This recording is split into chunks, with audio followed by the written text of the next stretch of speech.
When I was getting ready for this speech, I was thinking about what would be the best image to describe what happens in the brain within daily life.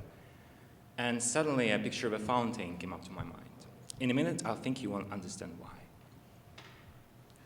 We all know that once we hit adulthood, it gets hard to learn new things, to memorize information, to acquire new skills, to learn new languages.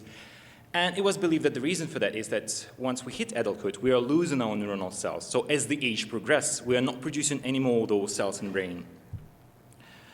However, just a decade ago, the whole neuroscience world was turned on its head with the evidence that 3 brain regions are constantly producing new neuronal cells.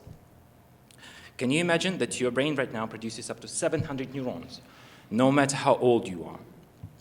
This novel finding opened new horizons for neuroscience and changed the way we used to think about the brain. I brought you an image of the hippocampus. This brain structure plays #1 role in producing those neuronal cells. Also, this structure is so critical for emotions and memory. This is a gateway to the memory. Without hippocampus, we won't be able to memorize anything in our life. Forever young, these words would describe this structure. This is a never-ending, beautiful fountain of new cells that mature, migrate, specialize, and eventually die to allow for the new cycle to begin.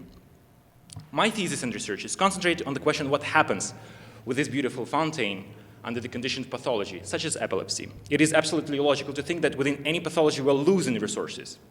However, epilepsy appears to be a unique condition under which we are producing more neuronal cells than we need.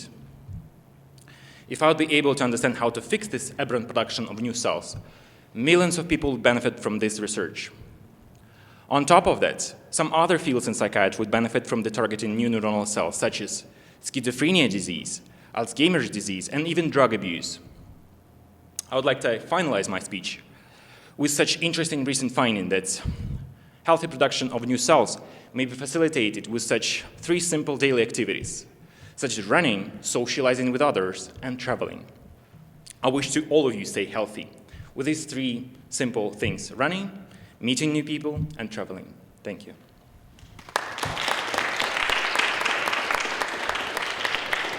I didn't look like Carl.